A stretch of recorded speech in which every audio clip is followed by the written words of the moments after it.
बहन का दर्द। एक विचार के तहत आज कहानी का शीर्षक है बहन का दर्द। रीता को दूर से आते देख माँ की आंखों में आंसू छलक पड़ते हैं।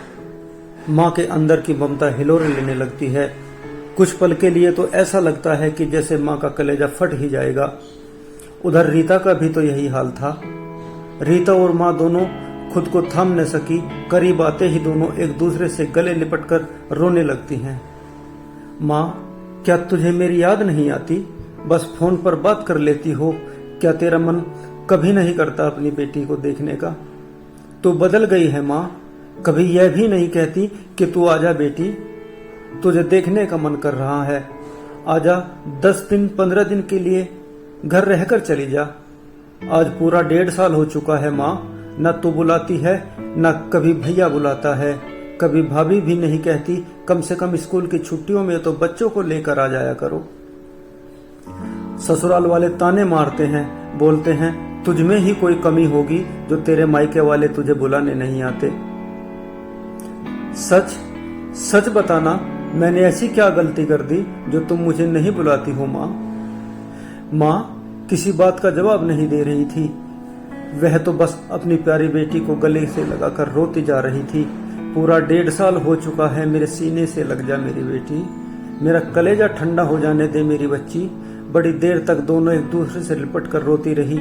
रीता का बेटा गोलू यह देख वह भी अपनी नानी और अपनी मम्मी से लिपट कर रोने लगता है। बाहर से रोने की आवाज सुनकर अंदर से सुभाष और चंदा हड़बड़ाते हुए आते हैं। क्या हुआ माँ, सब ठीक तो है ना? माँ, सुभाष दौड़ता हुआ आया, रीता को देखता है। तू कब आई मोटी? रीता को देखकर सुभाष बहुत खुश होता है। गोलू भी दौड़कर अपने मामा से लिपट जाता है। सुभाष भी गोलू को गोद में उठा लेता है। पीछे खड़ी हुई चंदा यह सब देखकर मुंह बनाते हुए बोलती है, हो गया फैमिली ड्रामा शुरू। इस तरह से कोई रोता है भला, जिस तरह से आप लोग रो रहे हैं? चंदा ने रूखे अंदाज में अपनी सास को डांटते हुए कहा। तुम्हें तमीज है बात करने की? माँ से किस तरह से बात कर रही हो? चंदा को डांटते हुए सुभाष ने कहा। चंदा मुंह बनाकर अंदर चली जाती है। चंदा, चाय बना लो, मैं समोसे लेने के लिए जा रहा हूं। इतना कहकर सुभाष बाजार से समोसे लेने के लिए चल देता है। चंदा अंदर बड़बड़ाते हुए, समोसे लेने जा रहा हूं, जैसे कई देश की महारानी घर पर आई हो। बहन के आते ही मेरे ऊपर हुक्म चलाना शुरू कर दिया। अब पता नहीं कितने दिन के लिए धमकी है ये। मैं अभी अपने भाई को फोन करती हूँ। मैं तो चली अपने मायके, क्योंकि जब तक यह इस घर में रहेगी मुझसे यहाँ नहीं रहा जाएगा। दोनों माँ बेटी बैठकर मेरी बुराई ही किया करेंगी और इन्हें काम ही क्या रहेगा। और जब जाएगी तो हजारों का खर्चा भी करा जाएगी। चंदा का घर भी ज्यादा दूर नहीं था। वह अपनी माँ के पास फोन करके कहती है कि मुझे घर आना है, भाई को भेज दो अभी। चंदा की यह सारी बातें सुभाष की माँ सुन लेती है। वह रीता के लिए पानी पिलाने के लिए अंदर पानी लेने के लिए जाती है। सुभाष की माँ कुछ नहीं बोलती, वह चुपचाप पानी लेकर बाहर आ जाती है। पानी पीकर रीता अंदर आती है। वह चंदा से गले लगने की कोशिश करती है, लेकिन चंदा कहती है, ठीक है, मुझे यह सब अच्छा नहीं लगता। अच्छा रीता, कब तक रुकना विचार है? चंदा ने रीता से कहा। मैं सोच रही थी जब आई हो तो 2-4 दिन रुक कर तो जाओगी ही, तब तक मैं भी अपने मायके घूम आती हूँ। वह क्या है ना, मेरी माँ की तबीयत भी आजकल ठीक नहीं। मैं सोच रही हूँ कि 2-4 दिन वहां रहने चली जाती हूँ। अच्छा हुआ तुम आ गई, अब मुझे यहाँ की कोई फिक्र नहीं रहेगी। चंदा की यह बातें सुनकर रीता उदास हो गई। रीता जान चुकी थी कि चंदा उसके आने से खुश नहीं है। रीता चंदा से कहती है, भाभी मैं आप लोगों से मिलने के लिए आई हूँ, 2 दिन रुक जाओ फिर चली जाना। नहीं, मैं नहीं रुक सकती, मुझे जाना ही होगा। मेरी माँ की तबीयत बहुत खराब है। चंदा ने गैस पर चाय का पानी रखते हुए जवाब दिया।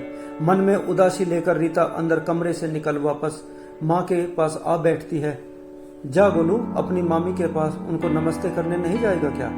गोलू अंदर जाकर चंदा को नमस्ते मामी जी कहता है, लेकिन चंदा गोलू की नमस्ते ना लेकर उसको चलो बाहर खेलो ऐसा कह देती है। गोलू चुपचाप उदासी भरे मन से वापस आकर अपनी माँ और नानी के पास बैठ जाता है।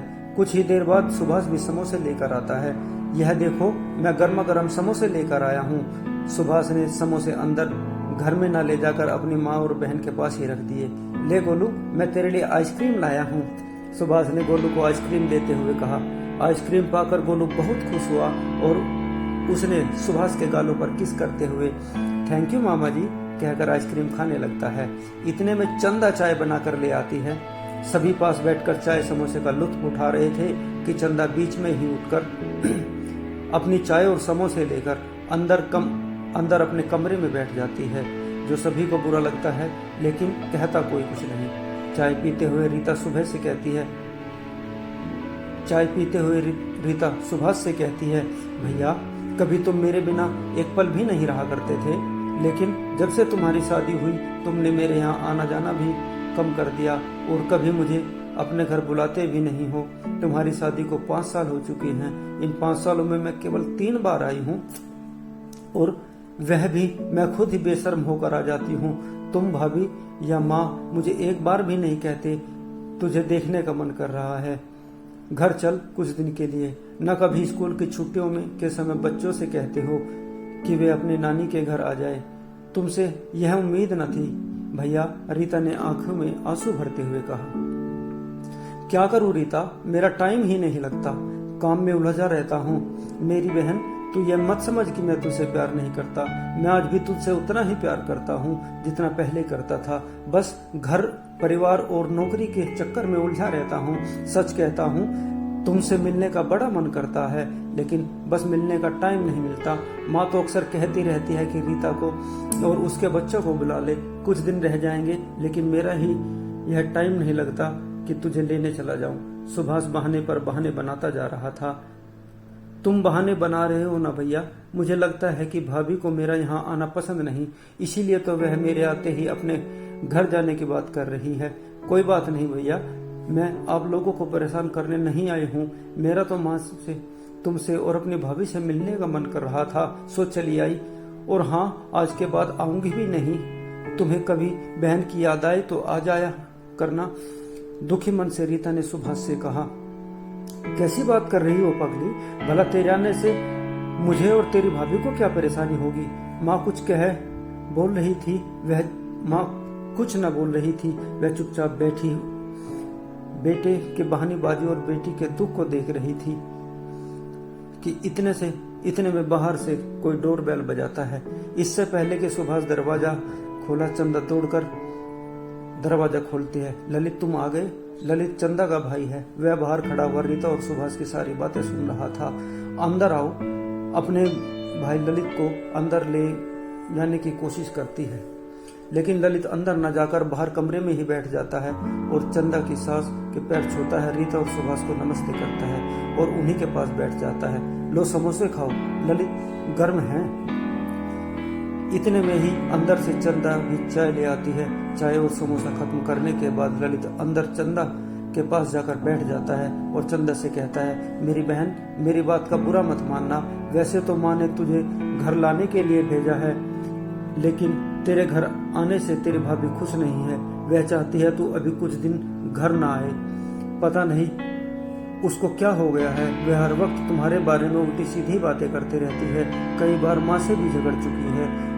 जब भी तुम्हें घर ले जाने की बात होती है तो वह घर में कलेश कर बैठती है। मेरी बहन, अगर मैं तुझे अभी घर ले गया तो घर में बहुत कलेश बढ़ जाएगा और मैं नहीं चाहता कि मेरे घर में कलेश हो। कुछ दिन ठहर जा, मैं तुझे ले चलूंगा। और हाँ, यह बातें माँ से मत कहना कि तुम्हारी भाभी के डर से तुम्हें घर नहीं ले जा रहा हूँ, माँ को दुख होगा। इतना कहकर ललित चंदा से कहता है, अच्छा मैं चलता हूँ, मुझे तेरी भाभी को साथ लेकर बाजार जाना है। अपने भाई की बातें सुनकर चंदा गुमसुम सी बैठ जाती है। चंदा के मुंह से कुछ नहीं निकलता। वह चुपचाप कहीं अनंत में किसी गहरी सोच में डूब जाती है। ललित चलते हुए बाहर बैठे हुए सुभाष और रीता को नमस्ते करता हुआ चला जाता है। ललित मन ही मन खुद से बातें करता है, भगवान ने चाहा तो सब ठीक हो जाएगा, कहता हुआ घर से निकल जाता है। जो व्यवहार चंदा का अपनी ननद और सास के लिए था, अपनी भाभी और अपने भाई से भी वही व्यवहार अपने लिए पाकर वह बहुत दुखी थी। अब चंदा को अपनी गलती का एहसास हो रहा था। चंदा को समझ आ चुका था कि मैं अपनी ननद और अपनी सास के साथ गलत कर रही हूँ। उसे अपनी गलती का एहसास होता है और वह भविष्य में अपने व्यवहार को बदलने का प्रण करती है। कुछ देर विचार करने के बाद वह उठकर बाहर जाते हैं और रीता का हाथ पकड़कर उठाते हुए सारी बातें अपने भाई और अपनी माँ से ही करेगी या भाभी के लिए भी कुछ है, ऐसा कहकर रीता के गले मिलती है और रीता से अपनी गलतियों के लिए माफी मांगती है। रीता आज पहली बार अपनी भाभी का यह स्वभाव देख रही थी। वह अपनी भाभी के गले लगकर भावुक हो जाती है। चंदा